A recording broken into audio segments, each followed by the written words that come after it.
வாழ்க்கையில் ஒரு தவறு செய்துவிட்டு 33 மாதங்கள் சிறையில் இருந்த ஒருவன் எழுதிய புத்தகம் பிளைண்ட் ஸ்பாட். அவன் எழுதுறான், இந்த தவறை நான் செய்யாமல் இருந்திருக்கலாம், ஆனால் நான் செய்யாமல் இருந்திருக்கக்கூடிய சூழலை என் மனம் ஏற்றுக்கொள்ளவில்லை, நான் அந்த தவறை செய்து விட்டேன் அப்படின்னு சொல்லிட்டு பிளைண்ட் ஸ்பாட் அப்படின்னு ஒரு விஷயத்தை அவன் பட்டியலிடுறான். 18 பட்டியல் போடுறான். செலிபிரிட்டி பிளைண்ட் ஸ்பாட்னு ஒன்று இருக்குங்க.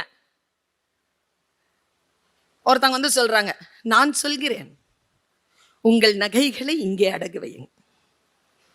சொல்றவர் பெரிய நடிகர், செலிபிரிட்டி. வெள்ளையா இருக்கிறவன் போய் சொல்ல மாட்டான், இங்கிலீஷ்ல பேசுறவன் புத்திசாலி. இதெல்லாம் நமக்கு ஃபீட் பண்ணியிருக்கு.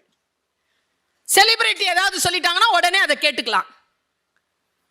அடிப்படையில் செலிபிரிட்டி பிளைண்ட் ஸ்பாட்னு ஒன்று இருக்கு, ஜெனராசிட்டி பிளைண்ட் ஸ்பாட்னு ஒன்று இருக்கு. ஜெனராசிட்டி பிளைண்ட் ஸ்பாட் என்ன தெரியுமா? கெவின் சொல்கிறான், ஒரு பாவம் செய்து விட்டு கோயிலில் போய் ஒரு 10 ரூபாவை போட்டுறது, ஒரு நன்மையை செய்யற, ஒருத்தனுக்கு சாப்பாடு வாங்கி கொடுத்துறது. நான் எவ்வளவு நன்மையை செஞ்சிட்டேன், அதனால் நான் செய்த பாவம் எல்லாம் போகுமா போவாது, அது பிளைண்ட் ஸ்பாட்.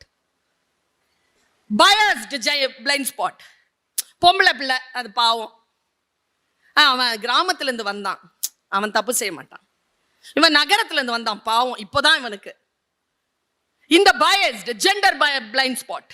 அவன் பட்டியல் போடுகிறான். நீங்கள் போட்டு பார்க்கின்ற பொழுது ஒரு நிர்வாக அதிகாரியாக இருக்கக்கூடியவர்கள், அது எந்த ஒரு குடும்பத்துக்கே நிர்வாக அதிகாரிகளாக இருந்து கொள்ளுங்கள், அல்லது ஒரு சாதாரண ஒரு கம்பெனிக்கு இருந்துக்கோங்க, அல்லது நீங்க இந்த மாவட்டத்துக்கு இருந்துக்கோங்க, யாருக்கு வேணாலும் இருந்துக்கோங்க, உங்களில் நீங்கள் தெளிய வேண்டிய விஷயங்களை புத்தகங்கள் உங்களுக்கு சொல்லி தருகின்றது.